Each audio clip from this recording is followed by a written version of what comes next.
지난번에 강의를 하고 났더니 몇 가지 오류가 있는 걸 알게 됐어요. 그거부터 먼저 말씀드리고 시작하겠습니다. 그 강의 안에는 제대로 연도가 표시되어 있었는데 제가 말을 하면서 잘못한 게 하나 있었는데 김교 신생이 어, 유학을 마치고 돌아온 건 이제 1927년 3월이었고 함흥 영생여학교에 1년 있다가 양정학교로 옮긴 건 1928년이었죠. 이걸 제가 지난번에 27년이라고 잘못 말하고 있더라고요. 그리고 함석헌 생도 그때 28년에 오산학교로 가게 되는 그 연도를 잘못 말한 게 있었고요. 그다음에 성소조선 한 권 값이 15원, 15전, 네, 비싼 담배 한 값이었는데요. 그게 반년치가 90전이죠. 네. 그 단순 계산을 해도 반년치인데 제가 1년치가 90전이라고 잘못 말했습니다. 네. 그리고 또 하나 있는데요. 요거는 이제 오늘 들어오셨나요? 지난번에 들어오셨던 김형태 선생님이 저한테 알려주셨는데 성서조선이 이제 15년간 158호를 낸 아주 긴 기간 동안 많은 호수를 기록한 잡지인데 그렇다고 해서 이게 식민지시대에 발간한 것 중에 제일 긴 건 아니다. 더 긴 게 있대요. 네. 아이생활이라는 잡지를 말씀해 주셨는데 그거는 아마 주일학교 아이들을 대상으로 하는 잡지였던 것 같습니다. 예, 그보다 더 길게 나온 잡지인 것 같고요. 또 뭐 더러 찾아보면 있을 수는 있을 것 같습니다. 네, 두 번째 강의로 단독으로 서다라는 주제로 제가 말씀을 드리겠습니다. 1928년에서 31년 사이인데요. 어, 그 중에서도 집중적으로 말씀드릴 시기는 1930년과 31년 그 시기의 사정입니다. 주로 이제 제자된 자의 만족 1930년 3월의 글인데요. 이 글을 중심 텍스트로 해서 몇 가지 말씀드리겠습니다. 지난 시간에 그 임세영 교수님께서 어, 물음을 하나 던지셨잖아요. 그 물음에서 한번 시작해 보려고 합니다. 임 교수님이 던지신 물음은 뭐 저한테 어떤 답을 바라고 하신 질문이라기보다 김교신 선생에 대해서 공부를 하려면 어, 늘 염두에 둬야 할 어떤 생각을 말씀해 주신 것 같습니다. 김교신 선생이 그 시대의 다른 사람들과 달리 다른 뭐 예컨대 윤치호나 뭐 유광수나 이런 어, 신앙과 민족에 대해서 그것과 자신의 운명을 일치시키는 그런 데 대해서 다른 이들보다 훨씬 더 철저했다고 했는데 그런 헌신에서 흔들림이 없었던 그 이유가 무엇이었는가? 그 물음이었잖아요. 사실 이 물음은 우리가 이 강의 전체를 통해서 음, 답해야 될 물음이 아닌가 그런 생각을 해봤습니다. 이번 강의에서도 이 물음에 대한 그 하나의 답이라고 할까요? 음, 김교신의 그 품성과 사상이 어떻게 만나게 되는지, 그걸 이 시기에 이제 그 사상, 품성 이런 걸 확립하게 되는 시기라고 제가 생각하고 그 부분에 조금 더 집중해서 말씀드리려고 합니다. 어, 첫 번째 소제목을 김교신의 32립이라고 붙여봤습니다. 음, 김교신이 성서조선을 단독으로 편집하고 나설 무렵의 이야기입니다. 1930년과 31년 사이. 여기에도 많은 이야기가 있습니다. 크게 네 가지로 요약할 수 있는데요. 첫 번째는 1930년 5월 동인제가 폐지되고 김교신이 성서조선 편집을 단독으로 받게 된 것. 그리고 또 그보다 한 달 후에 6월부터 성서연구회, 경성에서 모인 성서연구회입니다. 공개 집회를 시작하게 됩니다. 처음 연구회를 시작할 때 6월에는 그래도 동인 체제가 어느 정도는 유지되고 있었습니다. 그래서 어, 순서 맡을 사람이 그 동인 안에서 이렇게 저렇게 정해지고 해서 협력을 했었는데요. 그해 가을 이후 성서연구회는 오롯이 김교신의 성서연구회가 돼 있었습니다. 두 번째 이야기 꼭지는 김교신이 성서조선 편집을 단독으로 맡게 된 바로 그 시점에 아주 상징적인 사건이라고 해야 되는데요. 우치무라 간조가 서거하게 됩니다. 지난 시간에 그런 얘기를 좀 했었잖아요. 김교신으로서는 이제 음, 무교회의 스승이고 또 국권적 존재였던 우치무라의 그늘을 벗어나서 조선의 무교회자로 지금 단독으로 서야 되는 그 과제 앞에 서 있었던 거죠. 마침 그 무렵에 이 우치무라가 서거했다는 소식이 들리니까 평양신학교의 김인서라는 이가 우치무라를 비판하는 글을 발표하면서 뭐 이런저런 비판의 얘기를 하면서 조선인 중에 우치무라의 제자로 맨 앞에 김교신, 양정학교 김교신을 거명합니다. 그러니까 이것도 좀 상징적인 사건이죠.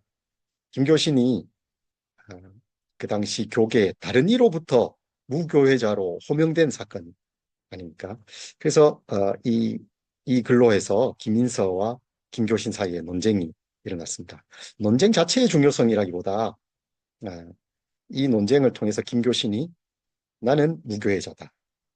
또 나는 우치무라의 제자다. 우치무라는 나의 유일의 선생이다. 이렇게 공개적으로 표명하게 됐다는 것. 그것이 상징성을 지닙니다. 그 다음에 세 번째, 이 시기는 김교신이 이상적 인물상을 확립한 시기이기도 했습니다. 어, 당시 문화적 상황으로 보자면 김교신이 모델로 삼을 만한 인물이 이제 유교의 군자, 그 다음에 성서의 예언자나 제자, 또 역사의 영웅들 뭐 등등이 있었을 텐데요. 이들을 아우르는 이상적 인물상을 카얼라일의 위인에서 찾았던 것 같습니다. 그리고 이것과 좀 연관해서 볼 만한 또 하나의 상징적 사건, 남강 이승훈이 때 서거하게 됩니다. 네, 그래서 17호, 16호부터 이제 김교신이 단독으로 편집하게 되는 거잖아요. 근데 16호, 17호를 남강 이승훈 기념호로 간행합니다. 이것도 상징성을 가지죠.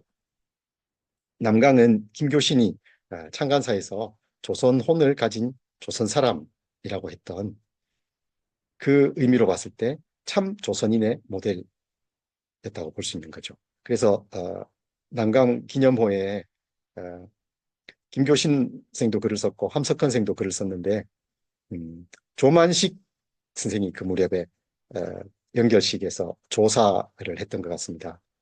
그 조사를 하면서 조선에 나서 조선을 위해서 살았던 참 조선인이었다. 이런 말을 이제 남강에게 어, 했다고 합니다. 그 내용을 글에서 쓰면서 남강을 참 조선인이었다. 이렇게 얘기하고 있습니다. 그 다음에 이제 앞에까지는 이상적 인물상을 그리는 일이고요. 그 다음에는 1930년 10월부터 1931년 9월까지 1년간 산상수훈을 강의하면서 조선을 성서 위에 세우는 실천적 윤리학의 기초를 확립했습니다. 어, 산상수훈을 읽는 김교신의 관심은 산상수훈을 실생활에서 어떻게 살아낼 수 있을까 여기에 맞춰져 있었습니다. 그래서 복스럽도다 가난한 사람들. 이제 김교신 선생이 이렇게 그 첫 구절을 번역했어요. 복스럽도다 가난한 사람들. 이 천국의 선언이 어떻게 하면 조선에서 이루어질 수 있는가? 또 오른뺨을 치거든 왼뺨을 돌려대라는 이 무저항의 정신을 어떻게 실천할 수 있는가? 원수를 사랑하라는 말씀은 어떻게 그대로 따를 수 있는가? 염려하지 마라. 또 먼저 그 나라와 의를 구하라. 이런 말씀은 실생활에서 어떻게 드러낼 수 있는가? 이런 고민이 산상수훈 연구에 나타나 있습니다. 이게 이제 조선을 성서 위에 세우는 문제였다고 할 수 있겠습니다. 이것들 지금까지 제가 말씀드린 네 가지 이걸 쭉 다 묶어보자면 모두 30살의 김교신이 무교회의 전도자로서 단독으로 서게 되는 과정이라고 할 수 있겠습니다. 그래서 이제 소제목을 김교신의 32립이라고 붙여본 것입니다. 네. 이 강의의 주제는 이제 단독으로 서다인데 이 네 가지 중 다 다루지 못하고요. 1과 3을 중심으로 어, 단독으로 써다 주제를 말씀드려 보겠습니다. 어, 동인제가 폐지되고 성서 연구회가 정착되는 그 이야기입니다. 동인제는 안정적이지 않았습니다. 학생일 때는 뭐 모두 다 처지가 같고 하니까 뭐 큰 어려움은 없었을 수 있는데 유학을 마치고 돌아온 후에는 이제 처지가 다 달라지죠. 김교 씨는 지난번 말씀드렸던 대로 함흥영생여학교를 거쳐서 28년에 양정학교에 자리 잡습니다. 함석헌은 정주 오산학교, 양인성은 선천 신성학교. 그러니까 거리가 지리적으로도 이게 멀리 떨어져 있게 되잖아요. 그런 문제가 또 있었고. 그 다음에 이제 정상훈, 유석동, 송두용 이들은 어, 또 뭐 비슷한 시기에 학업을 마치거나 중도에 그만두고 조선으로 돌아왔는데 꽤 오랫동안 안정된 직장을 얻지 못합니다. 어, 정상훈은 이제 초기에 지난번에 말씀드렸듯이 성서조선 편집을 맡고 또 독립전도자로서 활발하게 활동을 했어요. 본인이 또 신학 전공자이기도 했으니까요. 근데 1929년 조선에 4월에 3월쯤에 돌아왔겠군요. 봄에 돌아왔는데 경성에서 불안정한 생활을 이어가다가 30년 8월에 고향인 남해로 내려가게 됩니다. 그러니까 이 기간만 해도 지금 거의 1년 반이나 되는 기간이잖아요. 1년 반을 여타 할 직장도 없이 불안정한 생활을 했던 거죠. 유석동도 몇 년간 불안정한 생활을 했던 것 같습니다. 그래서 1934년 무렵에야 자신의 모교인 양정학교에 보사가 됩니다. 송두용은 1930년 가을에 오류동으로 이주해서 그곳에서 농사를 짓는 한편 오류학원을 열어서 계몽 활동을 벌였습니다. 이제 처지가 다르니까 이런저런 어려움이 있었겠죠. 성소에서 폐가 날 것이냐, 또 지속한다면 어떻게 할 것이냐, 여러 차례 이런 논의가 있었던 것 같습니다. 적어도 두 차례는 있었습니다. 1929년 7호까지 이제 개간으로 발행하다가 29년 4월에 발행했어야 될 8호가 나오지 않고 건너뛰어서 그해 8월에 발행이 되잖아요. 그것도 원래 한 번 건너뛰면 7월에는 나와야 되는데 그마저도 못 지키고 이제 8월에 나온 거죠. 이때 폐가 날 것이냐 지속할 것이냐 두고 이런저런 논의가 있었던 것 같고요. 그 다음에 30년 김교신이 이제 5월에 맡게 되는 단독으로 편집을 맡게 되는 그 무렵 그때도 나중에 김교신이 시간이 지나서 회고하는 장면에서도 그때 15호를 내고 폐간이 되는 줄 알았다. 폐간하려고 했다. 근데 16호가 나왔고 지금까지 이렇게 하게 됐다. 그런 얘기를 한 적이 있습니다. 이때 동인제가 결국 해체되고 김교신이 단독으로 편집을 만든 것으로 정리됩니다. 그 후로 모든 일을 김교신이 홀로 이끌었습니다. 16호 성서통신에 재출발을 김교신이 이렇게 알리고 있습니다. 제16호부터는 내가 그 책임을 우선 담당하게 되었다. 집필자는 전과 다름이 없으나 잡지에 관한 일체 책임을 일신에 지휘할 때 새로운 주저가 없지 아니치 못했다. 주저라는 말을 여러 번 반복했었습니다. 이 뒤로도 이 재출발 알리는 글이 쭉 길게 이어지는데요. 주저라는 말을 쓰고 있습니다. 성서조선 편집을 홀로 담당하겠다는 결심이 결코 가벼운 것이 아니었음을 이 무렵 김교신의 글 곳곳에 주저라는 단어를 쓴 데서 알 수 있습니다. 네, 신학을 전공한 것도 아니고 또 전도자로서 특별한 사명을 받은 것도 아닌데 이 일을 맡고 나선 데에는 많은 주저와 또 큰 결심이 있었을 겁니다.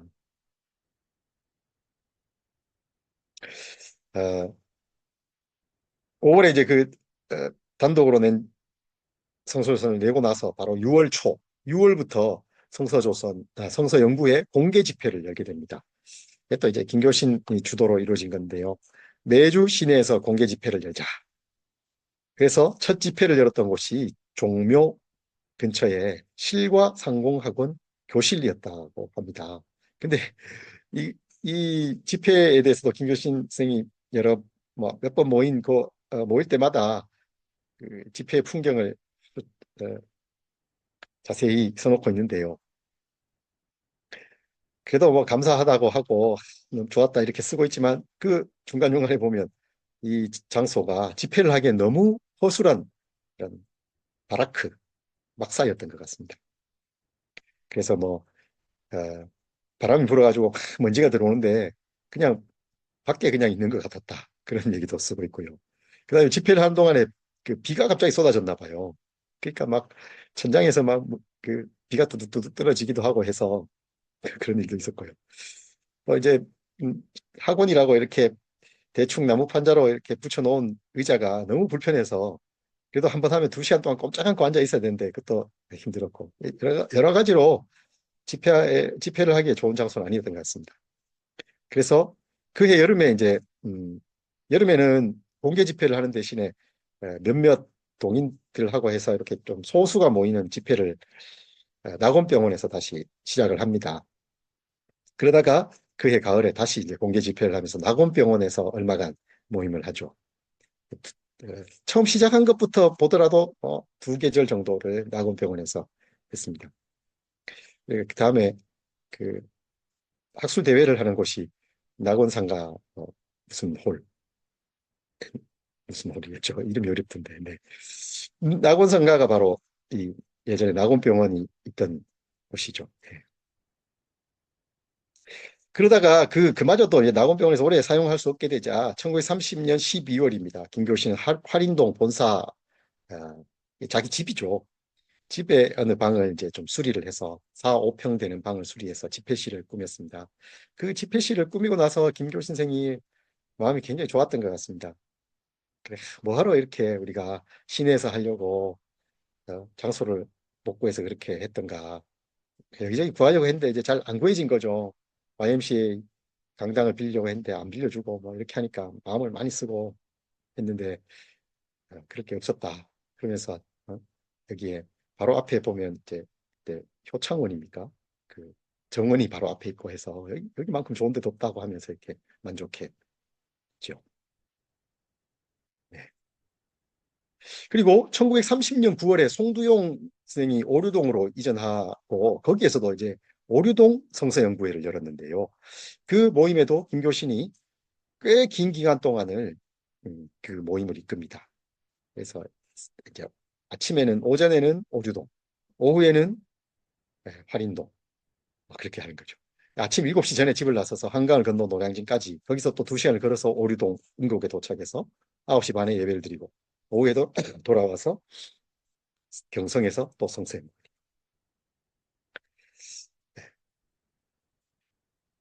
아까 말씀드렸듯이 1930년 10월부터 31년 9월까지 이제 상상수훈을 강론하잖아요. 만 1년간 37회에 걸친 대장정이었습니다.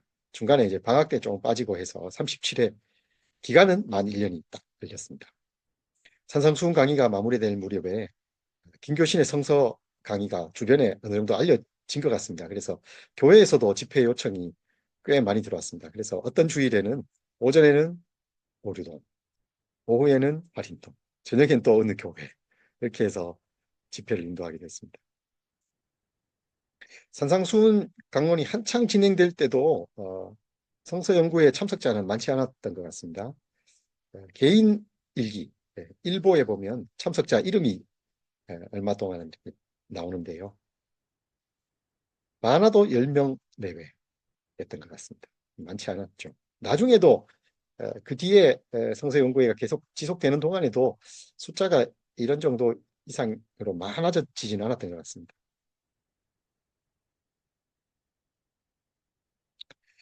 성서조서는 무엇인가에 대한 답변 보겠습니다. 성서조선을 매달 혼자서 이렇게 간행하는 것은 고된 일이었습니다. 매달 15일경이면 편집이 끝납니다. 15일에 이제 원고를 다 모아서 편집이 끝났다기보다는 이 원고를 다 모았다는 거겠네요. 원고를 다 모아서 이제 총독부 경무국 도서과에 제출합니다. 이제 검열을 받는데 검열이 짧게는 이틀, 길게는 열흘이 걸립니다. 검열을 통과하면 또 다시 경무국에 가서 이제 원고를 찾아와서 그걸 들고 인쇄소 가는 거죠. 그래서 인쇄본이 나오면 그걸 이제 교정을 하고, 그래서 두세 차례 교정을 다 하고 나면 이제 월말에 책이 나오는 거죠. 원고가 늦어지거나 검열이 예상외로 오래 걸리면 발행일을 맞추기 어렵습니다. 그러면 이제 월 초에, 또 어떤 때는 아주 좀 많이 늦어지기도 하고 뭐 그런 거죠. 원고를 근데 쓰는 게 힘들잖아요. 혼자서 어떤 때는 많은 분량을 쓰기도 했습니다. 산상수훈 연구, 이걸 그, 연재할 동안에는 책 전체를 그냥 김교 신생이 다 쓴 적도 있습니다. 그러니까 그걸 다 쓰는 게 이제 보통 일이 아니니까 어떤 때는 원고가 늦어지기도 합니다. 또 이 무렵 32년, 33년 이 무렵에는 김교 신생이 원고를 쓰는 걸 굉장히 힘들어했어요. 그래서 오늘 또 원고를 쓰지 못했다. 쓰지 않는다. 뭐 이런 일기들을 써놓은 게 많습니다. 그래가지고 이제 아주 많이 늦어지면 원고를 이제 두 벌을 쓰는 겁니다. 한 벌을 이렇게 다 해놓고 한 벌은 이제 학생들한테 나눠서 이제 쓰라고 시키는 거죠. 그러면 이제 두 벌을 가지고 동시에 이제 하나는 총독부에 맡기면서 동시에 또 인쇄소에도 맡기는 거죠. 그럼 검열이 나오기까지 인쇄소에서 일을 좀 하니까 시간을 좀 아낄 수 있는 거잖아요. 그래서 이제 검열이 돼가지고 뭐 좀 수정할 거 수정해야 되면 얼른 수정해서 책을 내는 거죠. 네. 이 무렵 1930년 9월에 일기에 매달 검열을 받아야 하는 고통에 대해서 이렇게 쓰고 있습니다. 잡지 10월호에 원고 검열이 끝났다는 통지에 접하고 경무국 도서과에 가 이를 찾아서 즉각으로 인쇄소에 요구하다. 어느 날에나 편집자의 손에서 신선한 원고를 직접 인쇄소에 회부하는 세상에 살아볼까. 지금은 시간상으로 편집된 이후에 약 2주간 이상 진부된 후에라야 비로소 인쇄하게 된다. 따라서 발행 일자 같은 것도 전혀 발행자의 의지 범위 밖에 있으니 발행자는 다만 초려가 있을 뿐이다. 이게 이 일기가 9월에 일기고 10월호에 원고 검열이 끝났다는 거 아닙니까? 그러면 이제 김교신이 단독으로 성서 편집을 맡은 지 반년밖에 되지 않았을 때입니다. 1호부터도 11년 반 동안 130번이 넘게 매달 이 일을 하는 거죠. 1933년부터는 교정쇠를 검열받는 것으로 검열 방식이 바뀌었습니다. 그러니까 이제 먼저 인쇄소에서 어, 교정세가 나오면 그걸 어, 총독부에 제출해서 검열을 받는 거죠. 조금 편해지긴 했습니다.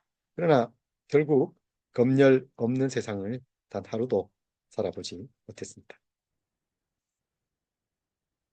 교정을 보는 것도 아주 힘든 일인데요. 김교신 선생의 일기를 보면 뭐 온통 교정 얘기입니다. 매달 교정을 해야 되니까요. 성서것은 1930년 10월호 성서통신. 이건 아직 초기죠. 지난 8월호에 오식 교정이 제대로 안 된 거에 너무 많아가지고 깊이 참회하고 또 분연하였다. 화가 난 겁니다. 1930년 11월 3일의 개인일기에는 그날 오전부터 인쇄소에 나가 두 차례 교정을 마치고 오른쪽 눈에 충혈이 있었음을 기록하고 있습니다. 그야말로 악전고투했습니다. 12월 3일에는 오후 두 차례나 인쇄소에 들러 교정을 마쳤고요. 저녁 8시 30분까지 교정하고 나서 이런 얘기를 합니다. 교정을 거듭할수록 혼돈에서 정연에 이르게 되는 과정에서 쾌미를 느낀다. 네. 교정에서 교정도 자꾸 보면 이제 아주 막 틀린 게 많다가 나중에 보면 이렇게 좀 가지런해지잖아요. 거기서 쾌미를 느꼈다. 그러니까 김교신 선생에게는 교정도 구도였던 셈입니다. 교정만 얘기해도 할 얘기가 엄청 많습니다. 네. 심지어 뭐 어떤 때는 소풍을 가는데도 교정지를 들고 가가지고 소풍 가는데 거기 앉아서 교정을 보기도 하고요. 어떤 때는 연회장에 가가지고 그 아직 음식이 나오기 전에 옆에서 기생이 뭐 있는데도 그 보고 교정을 보고 있는 겁니다. 그래서 기생이 아니 그게 뭐길래 그렇게 열심히 씌우고 이렇게 묻는 거죠. 매달 반복되는 일이었지만 김교신은 이 모든 일에 진심이었습니다. 검열이 늦어져 기일을 맞추지 못할까 노심초사. 또 활자라도 틀린 것이 있을까 앙앙불락했습니다. 네. 김교신의 이 교정과 관련된 일기를 보면 이런 한자 그 수거들이 저절로 떠오릅니다. 발간 일을 맞추는 것, 또 활자 하나에도 소홀히 하지 않는 것이 독자를 향한 편집자의 마땅한 태도라고 여겼습니다. 검열, 또 교정. 예. 이걸 보면 성소조선은 무엇인가라는 이 물음이 우리에게도 저절로 떠오르잖아요. 그게 대체 뭐기에 김교신 선생에게 묻고 싶잖아요. 이 물음이 1930년과 31년쯤 김교신에게 실존적 물음으로 다가와 있었습니다. 김교신에게 이 물음은 당신은 누구인가라는 물음과도 같은 것이었습니다. 이 말은 김교신 선생이 성서조선은 무엇인가라는 글에 이렇게 쓰고 있습니다. 그건 당신은 누구인가라고 묻는 물음과 마찬가지다. 그리고 김교신은 성서조선과 자신이 처한 상황 속에서 상황이 달라질 때마다 또 이러저러한 도전이 닥쳐올 때마다 이 물음에 반복해서 답해야 했습니다. 이 물음에 응답하고 나선 것은 성서조선 15호에 실린 제자된 자의 만족이라는 글에서였습니다. 15호는 동인체제로는 이 마지막 발행호였습니다. 그러니까 이 제자된 자의 만족이라는 글은 동인의 한 사람으로서 지금 성서조선은 무엇인가라는 물음에 답한 것이었는데요. 목소리가 아주 결연합니다. 그러니까 아마 이 글 1930년 3월에 이 글이 실릴 때도 성서조선이 앞으로 어떻게 될 것인가에 대해서 이런저런 논의가 있었던 것으로 보이고요. 이 결연한 목소리는 이후 성서조선의 행로를 예고하고 있는 것처럼 들립니다. 제자된 자의 만족의 한 부분입니다. 생각건대 우리는 윤리교사도 아니요. 또 운표에 솟아올라 영계의 특수한 신비를 끄집어내어다가 이담 신설, 아주 새로운 이야기, 기이한 이야기를 창조하는 소위 천재적 종교가도 아니다. 첫째로 종교가가 아니요 평신도다. 길가의 돌이다. 여기에는 현대 통상 교양을 받은 범부가 예수를 스승으로 모시고 기독교를 세상에 전파하기보다도 예수를 학함에 예수를 먹고 마시기에 몰두하는 자. 평안이 없는 때 평안하다 평안하다 하며 남을 위로하기보다도 우선 자아가 넘치는 위안의 감로를 눈물을 머금고 또 변태 아닌 변태라는 말 썼네요. 뭔가 신비하게 뭐가 변해야 되고 이런 게 아니고 상식과 상태에서 평범한 상태, 평범한 안 여기에서 사람에게 자명한 인생 도리를 기회 있으면 전하려는 것입니다. 그렇게 썼습니다. 그러니까 김조씨는 자신이 전하는 이 기독교는 보통의 지식과 태도를 가진 사람이면 누구나 알 수 있는 인생의 도리이다. 또 성서조선 그럼 뭐냐고 묻는 이들에게 나는 종교가가 아니고 평신도이다. 길가의 돌이다. 이렇게 말하면서 종교가들을 향해서 평안이 없는 때 평안하다고 하는 그런 거짓 위로자다. 이렇게 지금 일갈하고 있는 것이죠. 네. 기독교 잡지라고 하면 그 무렵으로는 어느 신학교의 기관지이거나 서양 선교사와 관련된 것이 대부분이었던 그런 분위기에서 성서조선은 아주 이질적이고 또 더 나아가서 이단적인 것으로 여겨졌기에 김교신은 공생애 내내 성서조선은 무엇인가 또 당신은 누구인가라는 물음에서 자유로울 수 없었습니다. 1년 후인 1931년 2월에 수록된 성서조선은 무엇인가라는 글에서 다시 이 물음에 답했고요. 그 글에 드러나는 목소리도 제자된 자의 만족의 목소리와 다르지 않습니다. 이런 글은 거의 뭐 1년에 한 번, 2년에 한 번 꼴로 계속해서 성서조선이 무엇인가에 대한 자기 확인이라고 할까요? 그런 글들을 꾸준히 쓰게 됩니다. 근데 한결같았습니다. 성서조선은 무엇인가라는 물음에 대한 김교신의 대답은 언제나 똑같았는데요. 자신은 일개 평신도로서 특수한 사명을 받은 전도자가 아니며 성서조선 역시 특별한 사명으로 하는 사업이 아니다는 것이었습니다. 그리스도를 믿는 자로서 가까운 이들에게 내가 믿고 아는 것, 또 공부한 거 전하면 그만이고 어? 가족들에게 전하고 또 친지들에게 가까운 사람들에게 전하고 혹 남는 게 있으면 이거 다른 사람에게 또 돌려보고 이렇게 하려고 잡지를 낸다. 이렇게 얘기한 거죠. 그러니까 특수한 사명, 성공을 위한 사업 방책이 거기에 필요할 리 없다는 것이었습니다. 얘기를 조금 바꾸었어요.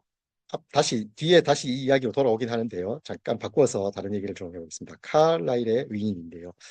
제가 칼라일을 그렇게 잘 알지 못하는데 다행히 오늘 어, 우리 함께 공부하시는 박상익 교수님이 국내 칼라일 권위자 뒤에 뭐 말씀 보태주시지 않을까 생각됩니다.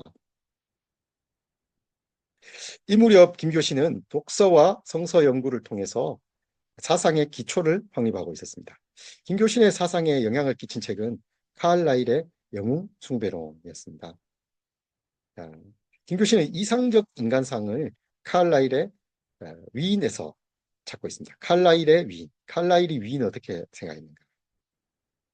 당시 아까 그 얘기를 잠깐 드렸었는데요. 당시 문화적 배경에서 김교신 생각할 수 있었던 위인, 유교의 분자, 일본의 무사, 예수의 제자, 예언자, 동서양의 영웅들 뭐 등등 있었는데요.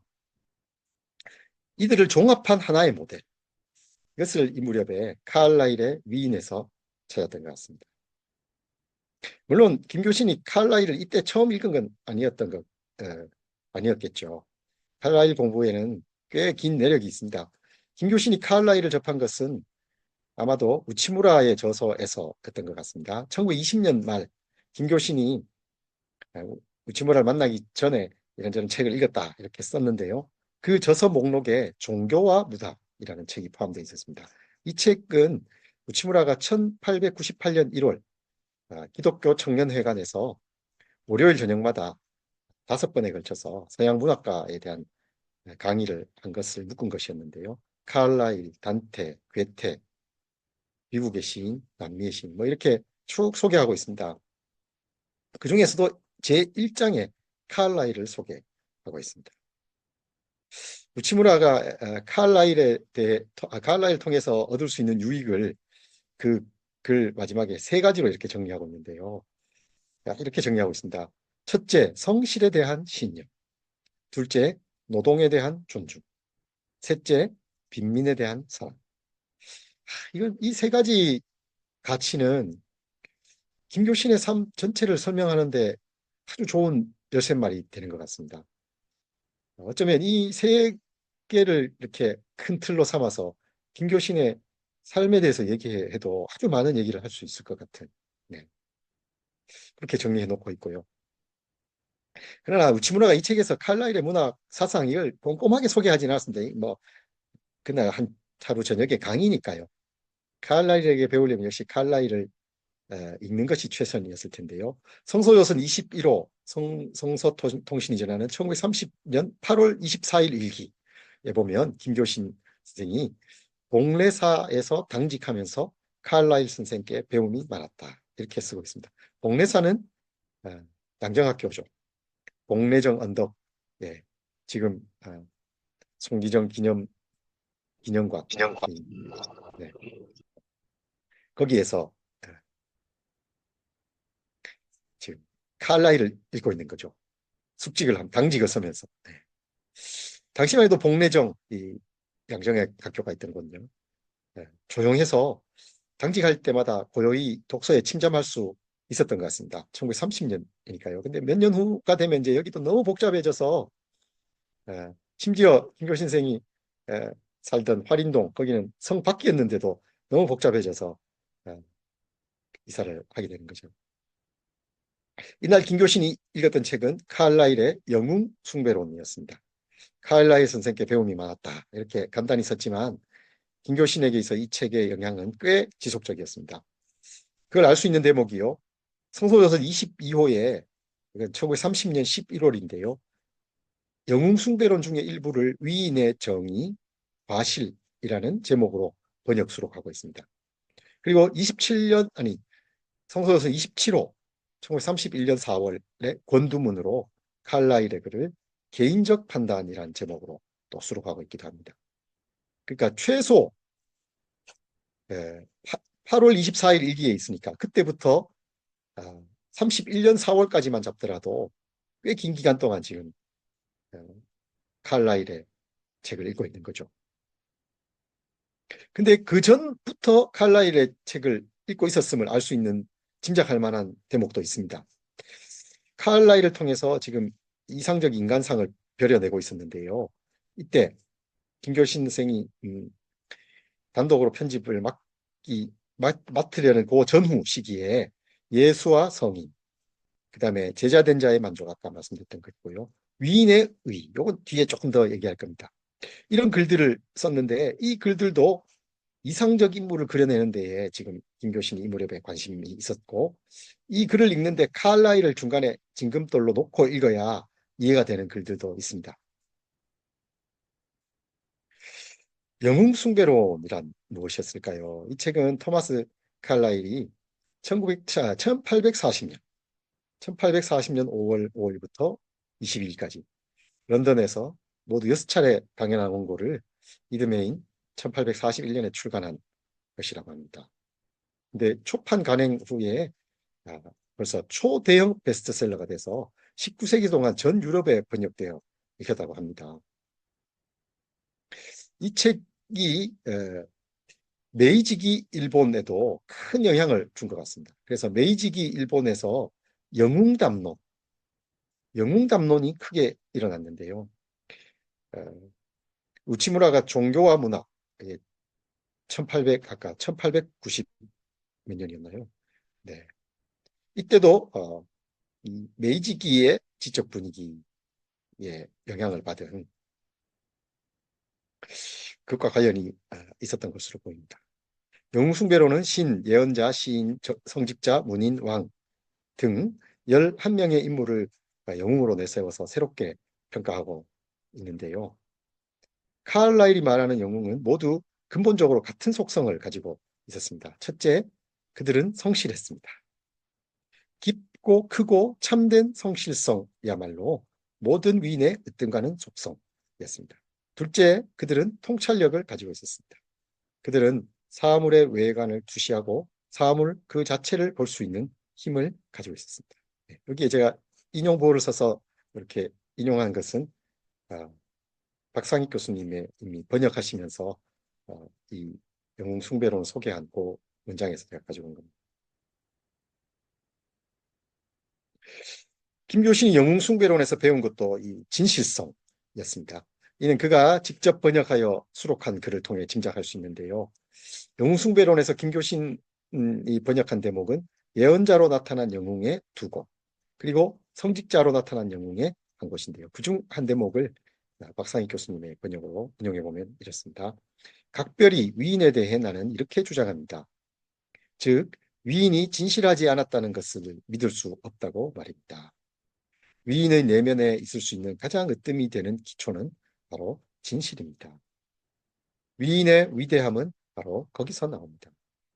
그에게 이 우주는 두렵고 경탄스러우며 삶처럼 진실하고 죽음처럼 진실합니다.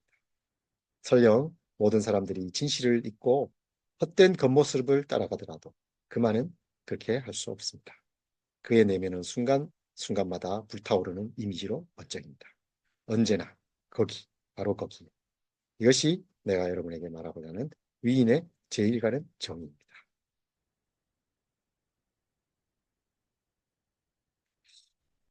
근데 이 진실성은 김교신의 삶과 사상 전체를 두고 볼 때 사람이 마땅히 가져야 할 성품의 기초에 해당하는 것이었습니다. 김교신이 말했던 이 진실성은 무엇이고 위인은 어떤 사람이었을까요? 그걸 엿볼 수 있는 글이 위인의 의라는 글이었습니다. 1930년 5월. 그러니까 김교신 생이 단독으로 편집을 맡았던 바로 그 호였죠. 이 글은 성서조선이 위인을 상대로 하는 잡지라는 말, 성서조선은 위인을 상대로 하는 잡지다라는 말로 시작합니다. 그러면서 스스로 이런 물음을 던져요.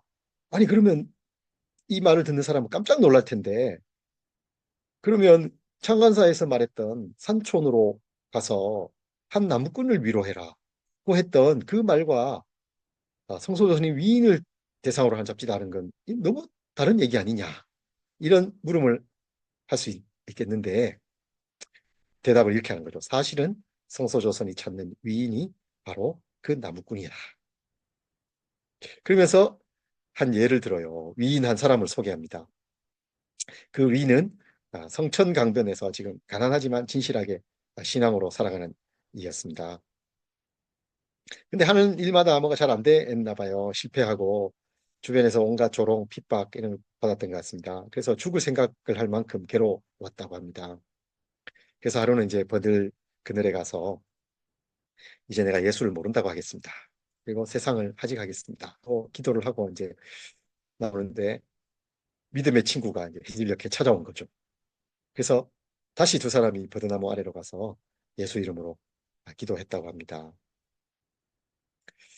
그리고 마음을 이제 다시 먹은 거죠. 그래서 그 죽음의 시간을 이기고 지금도 진실한 신앙생활을 계속하고 있다. 그런 얘기를 하면서 근데 이 믿음의 결단, 이의 믿음의 결단을 여기서 딱 비약이 있어요. 트라팔가 해전에서의 넬슨 제도, 그 다음에 모세나 루터 등 위대한 인물들의 결단과 이게 다르지 않다. 그렇게 말하는 겁니다. 이 비교가 좀 갑작스럽습니다. 그래서 뭐 이런저런 설명을 하지 않고 갑자기 이렇게 건너뛰는 거죠. 이 글을 이해하려면 위인의 참된 자질이 진실함에 있다는 이 카를라일의 사상을 중간에 이렇게 징검돌로 놓고 읽으면 이 글이 들어오게 되는 거죠. 가장 평범한 사람들의 진실함, 진실한 믿음이 그 사람을 위인으로 만든다. 범부와 위인의 차이는 진실함에 있다. 그런 것이죠. 이런 생각은 김교신의 삶과 사상 전체를 통해 일관되게 드러나고 있습니다. 하루는 청년이 김교신을 찾아와 묻습니다. 선생님, 제가 조선 청년으로서 무슨 사업을 하는 것이 가장 동포를 위하는 길이 될까요? 좋은 물음인 것 같은데요, 우리가 받아들이기에는. 근데 김교신 생은 금방진 물음이라고 크게 질책하면서 무슨 사업을 하느냐가 문제가 아니다. 어떻게 하느냐가 문제의 중심이다. 이렇게 대답을 해요. 그래서 무릇 진실한 것이 대사업이요. 조선의 희망이 거기 있는 까닭이다. 이렇게 말했습니다. 이 말에는 과장이 없는 것일까요? 정말 진실한 것이 대사업이고 거기에 조선의 희망이 있는 것이었을까요? 진실함에 대한 추구는 이런 김교신이 어, 세상 물정 모르는 그런 도덕군자의 막연한 그런 도덕적 가르침이 아니었습니다. 그것은 매일 부딪히는 현실에서의 도전이었는데요. 김교신이 만났던 당시 조선인 대다수는 무지하고 가난했습니다. 이들은 가진 것 없이 몸뚱아리 하나로 하루하루 식민 권력과 마주하며 살아가야 했습니다. 그러자니 자신을 보호할 수 있는 방법을 찾아야 했는데요. 가장 손쉬운 것이 기만입니다. 거짓인 거죠, 거짓. 자기를 거짓으로 꾸며서 알면서도 모르는 척, 모르면서 아는 척. 그러니까 식민지는 기만이 구조화된 사회였던 거죠. 식민 권력의 하부 집행자가 된 조선인들은 일본인들보다 더 심하게 동포들을 억압했습니다. 김교신이 검열을 받는 것도 뭐 그런 어, 것도 있었을 겁니다. 검열관 중에 조선인 검열관도 있었고 그 위에는 이제 일본인 국장도 있고 하잖아요. 근데 밑에서 너무 빡빡거리고 해서 힘들어서 나중에 간부한테 얘기했더니 간부가 쉽게 해주더라. 그런 일기를 쓰고 있는 것도 있거든요. 거기에 뭐 일본인이다 조선인이다 이런 얘기를 하고 있지 않지만 당시의 상황으로 봤을 때 그렇게 짐작해 볼 수도 있습니다. 의지할 것 없는 이들은 짐짓 아무것도 모르는 것처럼 앞에서는 이렇게 말하고 뒤에서는 또 다르게 행동하기 일수인 거죠. 김교신 생이 1936년 정릉으로 이사하면서 집을 지었는데요. 집을 지으니까 이제 목수, 미장이, 석수장이, 유리공, 무슨 뭐 많은 이 직업인들을 상대하게 되는 거죠. 근데 이 직업인들 상대하고 나서 조선의 장래를 생각하고 장탄식을 합니다. 이렇게 쓰고 있습니다. 정직은 저들의 조롱감이요. 책임 회피술은 법학 전공의 변호사나 정치가보다 못하지 않고 주효, 술과 안주를 탐하는 것은 도시의 교육자들과 비슷비슷하다. 취하면 태평이요. 깨면 불편이다. 또 한 번 이런 일도 있었습니다. 모친이 지금 이제 함흥에 갔다가 온다는 기별에 이제 아내와 같이 새벽에 이제 역으로 나가는 거죠. 새벽비가 내리는 가을날이었다고 합니다. 짐을 이제 받아야 되니까 입장권을 사서 플랫폼까지 가야 되는데 역무원이 아주 불친절하고 불성실합니다. 기차 도착 시간이 돼가는데 입장권을 팔지 않고 있으면서 심지어 기차 연착된다는 식으로 거짓말을 또 하는 겁니다. 그래서 화가 나서 김교 신생이 차표 판매부 유리창을 주먹으로 깨버렸다는 거예요. 근데 상황이 막 그럴만했던 것 같습니다. 거기 있던 사람들이 모두 김교신 생의 편을 들고 나서서 또 거짓말한 것까지 드러나고 하니까 배상의 책임을 묻는 대신에 거꾸로 어, 입장권을 무료로 그냥 발급하는 걸로 해결됐다고 하죠. 어, 제가 얼마 전에 읽었던 책인데요. 예수의 가난한 사람들이라는 하워드 서먼이라는 흑인 목사입니다. 마틴 루터 킹 1세 목사와 동시대에 활동했던 이입니다. 그리고 마틴 루터 킹 2세가 이 서먼의 글을 아주 애독했다고 하는데요. 이 책이 처음으로 얼마 전에 번역이 됐어요. 아, 권리를 빼앗긴 사람. 원제가 이제 Jesus and Disinherited 해서 이 Disinherited 가난한 사람들이라고 번역했지만 직역하면 이제 권리를 박탈당한 사람들이잖아요. 상속권을 박탈당한 사람. 이 권리를 빼앗긴 사람들을 따라오는 지옥의 세 마리 사냥개가 있는데 그것은 두려움, 위선 또는 기만, 증오라고 했습니다. 이런 구절이 있더군요. 약자가 강자에 맞서 자신을 보호하는 가장 쉬운 방법은 기만이지만 그렇다고 해서 기만을 정당화해서는 안 된다. 기만에 자신을 내어주게 되면 그것이 영혼을 파괴하게 된다는 것이죠. 진실을 하게 사는 게 얼마나 어려운지 우리가 잘 알잖아요. 우리도 하루하루 기만을 마주하면서 삽니다. 기만의 구조 속에서 진실을 추구하려면 큰 위험을 무릅써야 됩니다. 때로는 과격한 방식으로 기만에 맞서야 되는 상황이 있을 수도 있습니다. 김교 신생은 그 시대의 기만을 보면서 예민한 양심과 의분을 가졌습니다. 기만에 자신을 내어주는 것이 영혼을 파괴하는 것이고 사회의 기초를 무너뜨리는 이런 것을 알았던 거죠. 그래서 학생들에게도 시험 문제를 내는데 모르면 안 써야지 모르면서 아는 것처럼 막 쓰잖아요. 그러면 점수를 더 깎아버려요. 더 혼내고 막 이렇게 하게 됐습니다. 진실에 대한 그 아주 집착력이 대단했던 거죠. 진실이 대사업이라는 또 거기에 조선의 희망이 있다는 것은 과장이 아니었던 것이죠.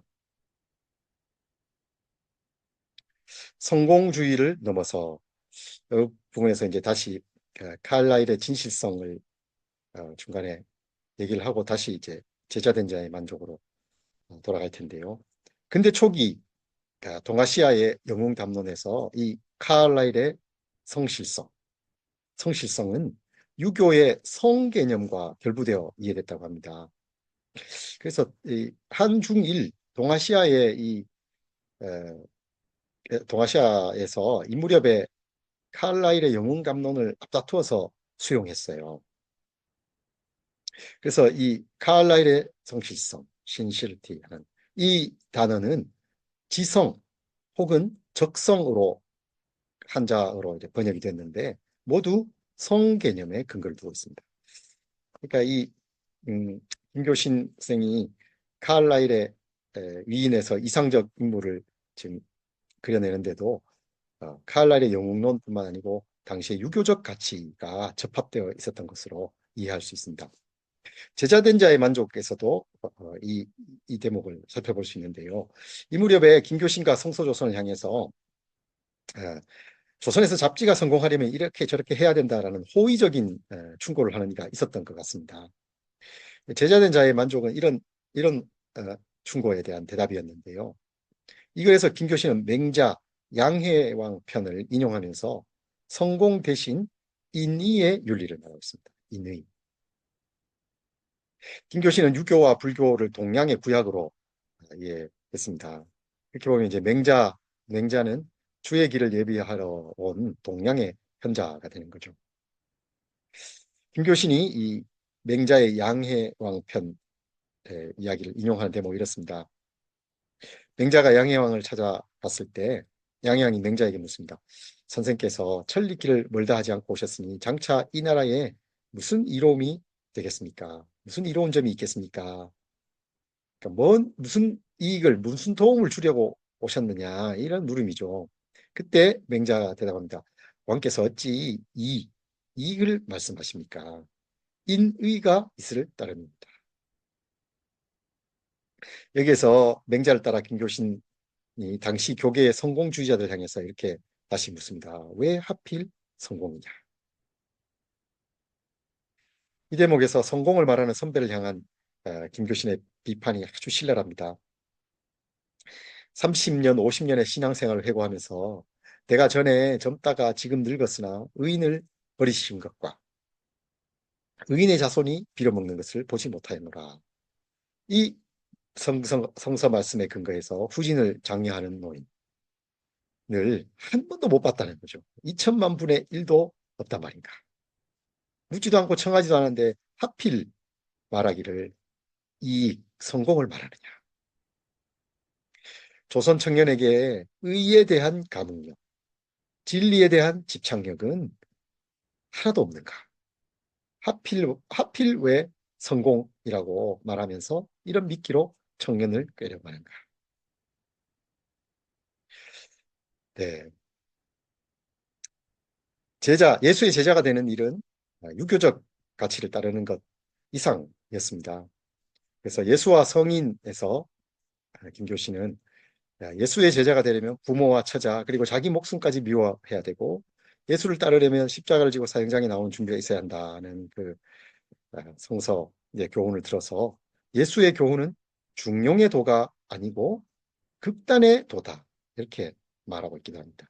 중용의 도는 유교의 도인 거죠. 유교의 도와 비교했을 때 성서는 극단의 도다. 김교신이 보기에 제자도는 극단의 도였습니다. 이는 그가 예수의 교훈을 유교적 교훈과 대비하여 이해하고 있었음을 보여줍니다. 제자된 자의 만족에서 말하는 제자도도 극단의 도입니다. 이 자리에서 김교신이 되묻습니다. 대체 성공이란 뭐냐? 잡지 발행 부수가 수백 수천이면 성공이냐? 또 큰 회관에 수많은 사람을 모아놓고 집회를 인도하면 그게 성공입니다. 만약 이런 것이 성공이라면 예수의 사역도 바울의 사역도 실패일 수밖에 없었겠죠. 따라서 교계 선배들의 이 호의적인 충고는 실상 베드로가 예수 그리스도에게 십자가를 만류한 것과 같은 사탄의 속삼임일 뿐이다. 이렇게 말하고 있는 거죠. 이 대목에서 김교신의 목소리 다시 거칠어집니다. 이 바울의 성공을 성공으로 알지 못하고 이와 반대의 것을 성공이라 칭하며 우리에게 권면하거나 혹은 지도하려 하는 자는 그가 어떠한 학식을 가졌든지 그에게 수십 년의 경력이 있었든지 그가 얼마만한 정분으로서 우리에게 친절하게 충고하든지 상관없이 우리는 단연코 예수의 말씀을 반복하지 않을 수 없다. 사탄아 물러가라. 만약 우리의 책상 위에 잉크병이 놓였다면 당연히 저의 입술을 향하여 투척 던졌어야 할 것이다. 아주 과격하게 말씀하시죠. 김교신은 스테반의 죽음에서 예수의 십자가에서 성공을 받습니다. 김교신이 보기에 의에 대한 감흥력, 진리에 대한 집착력, 이것이 성공의 필요 조건이었고 그 밖에 다른 것은 필요하지 않았던 것이죠. 첫째도 진리, 둘째도 진리, 셋째도 진리. 진리를 배우고 진리를 살아 실패도 성공이요 십자가도 성공이다. 이렇게 말하고 있습니다. 제자된 자의 만족은 예수 외에 다른 길을 구하지 않고 그것을 벗어난 성공은 원하지 않는다. 이런 말로 글을 맺고 있습니다. 여기에서 다시 묻게 됩니다. 김교신에게 성서조서는 무엇이었을까요? 지난주에도 잠깐 말씀드렸던 건데요. 그가 편집을 맡은 1930년 5월인데 또 6월이라고 써놨네요. 5월입니다. 5월부터 1942년 3월 폐간되기까지 12년 동안 판매 잡지 대금으로는 종이값과 인쇄비를 충당할 수도 없었습니다. 우편료나 겨우될 수 있는 수준이었습니다. 대가족을 거느린 가장이 교사 노릇을 해서 받은 월급을 헐어서 성소조선을 내야 했습니다. 매달 지필에 쫓겨 며칠씩 밤새는 날이 없이 책이 나온 적이 없었습니다. 교정지가 넘어오면 인쇄소에서 또는 시험 감독 중에도 숲속에서라도 아무 때 아무 곳에서라도 교정을 받습니다. 한때 가까웠던 동지들이 이런저런 핑계를 대고 떠나기도 했고요. 또 중일전쟁 이후 총독부의 통제가 강화되고부터는 이번 호를 받으면 그게 종간호인 줄 알라라고 독자에게 공지하기까지 했습니다. 성서조선 발행은 매일 매월이 분투의 연속이었습니다. 결국 1942년 3월 성서조선 사건으로 김교신을 비롯한 관련자들이 검거가 되면서 성서조선이 폐간되는데요. 이런 일을 12년 동안 계속할 수 있었던 힘, 그것은 어디에 있었을까요? 그것은 아마도 김교신에게 성서조선은 성공을 위한 사업이 아니라 그 자체가 예수를 따르는 길이었다는 데서 찾아야 할 것입니다. 제자된 자의 만족에서 쓴 것처럼 의에 대한 감흥, 진리에 대한 집착력, 이 곧 제자도였기에 그것만 붙들고 예수를 따라가는 것이 성서조선의 목적이라고 여겼던 것입니다. 그것은 극단의 도였습니다. 극단의 도는 김교신이 산상수훈을 읽는 관점이기도 했습니다. 산상수훈 연구에도 극단의 도라는 말을 여러 차례 했습니다. 1930년 10월부터 31년 9월까지 산상수훈을 강의했고요. 그 다음에 31년 1월부터 32년 2월까지 성서조선에 연재했습니다. 이 산상수훈 연구는 김교신이 이 시기에 내디딘 가장 큰 한걸음이었다고 할 수 있습니다. 가장 사랑하는 조선에 가장 귀한 선물인 성서를 주기 위해 성서조선을 창간한다고 했던 그 사명선언이 산상수훈 연구에서 그 완미한 모습을 드러냈다고 생각합니다. 산상수훈 연구에서 김교신은 극단의 도인 이 그리스도의 교훈을 어떻게 실생활에서 드러낼 수 있을까? 어떻게 하면 조선이 복된 민족이 될 수 있는가에 온 마음을 기울이고 있었습니다. 이 자리에서 산상수훈 연구를 다 말할 수는 없겠죠. 다른 자리에서 다 말할 수는 없습니다. 워낙에 이게 대단한 저서입니다. 이건 우리가 더 진지하게 공부할 기회가 있었으면 좋겠습니다. 산상수훈 연구의 몇 구절을 읽는 것으로 줄이겠습니다. 축복은 하나님과의 정당한 관계에 서서 사람된 자의 진정한 도를 걷는 데서 생기는 것이다.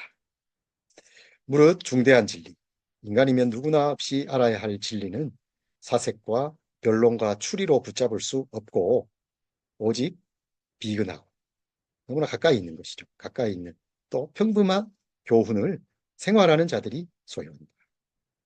네, 이렇게 쓰고 있습니다. 네, 단독의 정신 이제 마무리입니다. 지금까지 1930년과 31년 30살 김교신이 단독으로 서게 되는 과정을 몇 가지 살펴봤습니다. 이 단독을 루터가 말한 개인적 판단과 연관지어 보면 이 단독의 정신은 근대 개인주의의 다른 표현으로 읽을 수 있습니다. 한국 사회는 이 근대를 너무나 압축적으로 경험하다 보니 건전한 건강한 개인주의를 갖지 못했잖아요. 개인이 판단의 주체다라는 이 전제, 이게 개인주의일 텐데요. 이런 생각이 정당하게 자리를 잡지 못했기 때문에 교회 내에서 신도들이 교직자에게 지나치게 의존하게 되고 여기에서 수많은 문제들이 생겨나게 됩니다. 물론 지금은 이 근대라는 한 시대도 저물고 있어서 근대적 주체에 대한 근본적인 성찰의 목소리도 높습니다. 주체성, 근대적 주체성 형성 이거 얘기하다 보니 개인을 지나치게 타인과 절연된 독립된 개체로만 생각해 온 게 아니냐 그런 성찰이죠. 그래서 어, 상호 의존, 상호 인정 이런 상호성의 가치를 새롭게 발견해야 된다 이런 목소리들이 있습니다. 이런 목소리들은 기울여 들을만 하죠, 당연히. 상호성의 가치에 대한 목소리를 그대로 받아들이더라도 그것 역시 우선은 단독의 정신이라는 기초 위에 서야 건강하게 자리 잡을 수 있는 게 아닌가 그런 생각을 하게 됩니다. 단독이란 결국 우리가 모두 함께 살아가는 존재다라는 전제 위에서의 단독일 것이고 또 상호 의존은 우리가 궁극에 있어서는 단독으로 서 있는 존재다라는 이 전제 위에서 상호 의존일 수밖에 없다는 생각을 하게 됩니다. 김교신의 글 중에 단독이라는 제목을 붙인 글이 하나 있습니다. 이 글을 읽는 것으로 강의를 마무리하겠는데요. 1934년 7월의 글입니다. 이 글에서 김교신은 사람이 단독으로 당해야 할 수밖에 없는 일을 두 가지 예를 들고 있습니다. 하나는 입학시험입니다. 당시에도 입학 경쟁이 아주 치열했던 것 같습니다. 34년 7월이면 아직은 본격적으로 치열해지기 전입니다. 이 뒤로 37년, 38년, 39년 해마다 너무나 이 입학 시험 경쟁률이 계속해서 높아져서 어, 입학 그 시험을 치르는 일이 너무나 고된 일이어서 이게 지옥이 있다면 아마 이게 지옥인가 보다 이런 생각을 김교 선생이 적어 놓을 정도로 그런 일이 있었습니다. 이때까지는 아직 그 정도는 아닌데요. 그런데도 이렇게 쓰고 있습니다. 학생들이 시험장에서 시험을 치느라 온 힘을 다하고 있고 학부모들은 교실 밖에서 온종일 기다리면서 또 정성을 다하고 있어요. 그러나 결국 이 일은 학생이 단독으로 치러야 할 일일 수밖에 없습니다. 김교신은 양정학교 교사로 있으면서 매년 입학 청탁에 시달려야 했습니다. 그래서 막 숨어 있다가 방문실에 숨어 있다가 늦게 집으로 돌아가고 막 이런 일도 많이 있었습니다. 근데 그 자신은 그럴 만한 위치에 있으면서도 자녀들을 위한 입학 청탁을 하지 않았습니다. 지금 우리 부모들이 자녀들의 삶을 모든 면에서 제어하려는 과도한 욕망으로 달려가다 보니 교육이 왜곡되고 그래서 공동체 지속 가능성마저 심각하게 위협하고 있잖아요. 이런 걸 보면 이 입학 시험에서 단독의 정신을 생각했던 이 김교신 쌤의 정신을 생각하게 됩니다. 또 하나 예인데요. 단독으로 치러야 할 일로 병마와 싸우는 일을 말하고 있습니다. 그 무렵에 5살 된 셋째 딸이 홍역을 앓았습니다. 일주일째 체온이 40도를 오르내리고 맥박도 120, 130회를 뛰었다고 합니다. 김교 신생은 당시 여느 가부장들과 달리 자녀들을 돌보는 일에도 마음을 많이 쏟았어요. 특히 아이들이 아프고 하면 병원 데리고 가고 또 병원에 가서 아이들하고 놀아주고 이런 일들을 김교 신생이 늘 했습니다.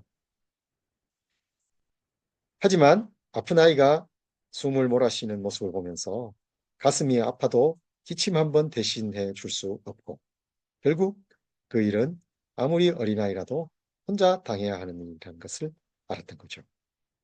그래서 단독에서 김교신은 이렇게 말합니다. 주 그리스도가 40일 40야를 광야에서 시험 받았을 때 단독이었고 그 십자가가 또한 단독이었다. 단독은 원하고 싶은 것이 아니나 인생의 단독은 불가피한 것인 듯하며 또한 인생의 가장 고귀한 것은 단독으로 당하는 일에서만 얻을 수 있는 듯하다.